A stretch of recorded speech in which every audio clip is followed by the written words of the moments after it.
लागूनच आपलं forest land आहे, अनक्लासिफाईड फॉरेस्ट म्हणून तिथे दर्जा आहे. तर मला आपल्या NGO मार्फतच कोणी पत्रव्यवहार करून जर आपल्याकडनं काही फॉरेस्ट डिपार्टमेंट तुम्हाला काही मदत लागत असेल तर नक्कीच. मी रेंज फॉरेस्ट ऑफिसर चैतन्य कांबळे, मी वनक्षेत्र कार्यालय उंचूर अंतर्गत कार्यरत आहे आणि माझ्याकडे जवळपास 13,000 हेक्टर क्षेत्र माझ्या कार्यरत आहे. मी पूर्ण 13,000 हेक्टर क्षेत्रात मी संरक्षण संवर्धन तसेच वन्यजीवांचं मला खूप महत्त्वाची मोलाची वाटते. कारण की तुम्ही जर जबाबदारीने वागलात तर त्या ठिकाणी आम्ही तुमच्याला तिथे सहकार्य करू शकतो दिपक मानव पांडेजी संघटनेच्या अनुषंगाने. आणि तुम्ही हा जो उपक्रम राबवता हा खूप छान आहे आणि कौतुकास्पद आहे आणि तुमची जी मेजॉरिटी आहे लोकांची सर्वांची उपस्थिती ते मी पाहून मला पण थोडासा आनंद झाला.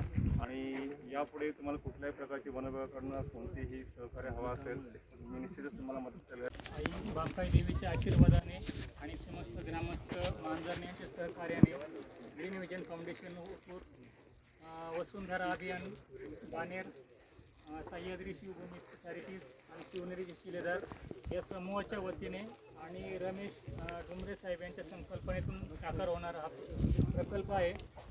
या प्रकल्पासाठी हजारो हात आतापर्यंत तुमच्याबरोबर आहेत आणि सगळ्यात आनंदाची बातमी अशी आहे की सर आता स्वतः कांबळे साहेबांनी सांगितलं की फॉरेस्ट डिपार्टमेंट, कारण की सगळ्यात जास्त मदत आपल्याला भविष्यात फॉरेस्ट डिपार्टमेंटची लागणार आहे आणि ते ज्यावेळेस आपल्याबरोबर असतील त्यावेळेस 100% हा प्रकल्प यशस्वी होईल याची मला खात्री आहे. भविष्यात डुमरे साहेबांची संकल्पना अशी आहे की आपण श्रमदिवस करायचे आहेत. म्हणजे आज प्रोग्राम केला किंवा आज फोटो सेशन झालं आणि फोटो लावून झाड लावून झाले इथपर्यंतच हा प्रकल्प समाविष्ट आहे.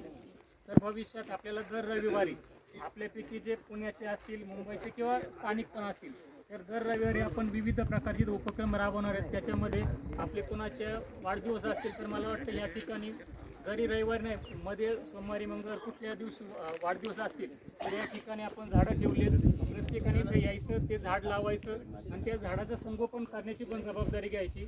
आणि दर रविवारी तर आपण प्रत्यक्षात सगळेजण या ठिकाणी येणार आहोत आणि प्रत्येकाने जर श्रमदान केलं तर मला वाटतं हा प्रोजेक्ट यशस्वी होईल. आणि इथं कोणी नावासाठी करत नाही, भविष्यात पण करणार नाही. इथं फक्त माणसं वाढायचं नाही तर झाड वाढवण्यासाठी सगळेजण प्रयत्न करण्यात तुमच्या सगळ्यांचे साथ आहेत.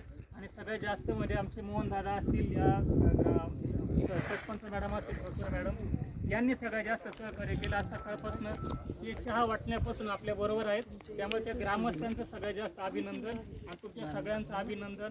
टीम महिना फाउंडेशन तुम्ही पण सगळेजण आलात, तुमच्या सगळ्यांचं पुन्हा एकदा अभिनंदन. आणि विशेष म्हणजे या सोशल मीडियाच्या माध्यमातून हा प्रोजेक्ट सर्व दूर किंवा महाराष्ट्रात जाणार आहे. की आमचे आकाश ढावकर सर असतील की पहिला प्रोजेक्ट त्यांनी या प्रोजेक्टवरती स्वतः येऊन या मालरानाचा व्हिडिओ केला आणि तो संपूर्ण महाराष्ट्रात गेला. त्याच्यामुळे काय आलं की तुमच्या प्रकल्पाची माहिती संपूर्ण महाराष्ट्रात गेली. आज या ठिकाणी आपले सकाळ समूहाचे पत्रकार पराग जगताप साहेब आहेत जे भविष्यात आपल्याला या समूहाचं प्रसार आणि प्रसिद्धीसाठी मदत कर. जे खाण्याचे खवय आहेत काशीदे साहेब, स्वतः जरी तुम्ही पाहिलं तरी त्यांची तब्येत तशीच आहे. त्याच्यामध्ये जे राहिले चिक्की घ्यायचे ते नानांकडून घ्यायचे. आपली भारतभूमी आणि त्यामध्ये महाराष्ट्र ही संतांची भूमी. संत सांगतात वृक्षवल्ली आम्हा सोयरे वनचरी. आणि म्हणूनच या ठिकाणी भामकाई देवराई प्रकल्पांतर्गत वसुंधरा अभियान बाणेर, त्याचबरोबर Sahyadri Shivbhumi charity, green vision foundation आणि शिवनेरी शिलेदार समूह आणि यांच्याबरोबरच आम्ही म्हणजे हम है ना फाउंडेशन या ठिकाणी एक पेड शहीद के नाम या सर्वजणी आणि एकत्र येऊन या ठिकाणी मोठ्या प्रमाणावर आपण वृक्ष लागवड केलेली आहे. आता ह्या ज्या 4 महत्त्वाच्या संस्था आहेत त्यांच्या संस्थापकांचं या ठिकाणी आपण आपल्या हम हे ना फाउंडेशनतर्फे थोडासा सन्मान करत आहोत, कृतज्ञता व्यक्त करत आहोत. कारण तुम्ही या ठिकाणी घरी प्रत्येकानं लावावी. ठीक आहे, थँक्यू.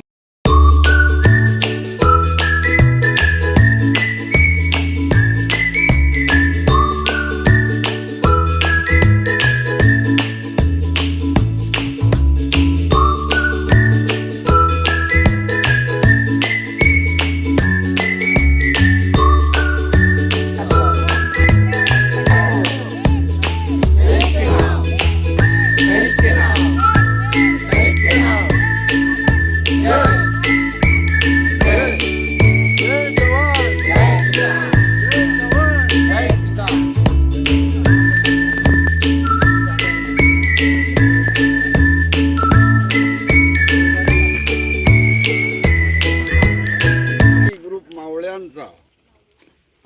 भामकाई देवराई यांचा. आओ भामकाई देवराई जाऊया, आओ भामकाई देवराई जाऊया की रे, एकतरी झाड लावूया की.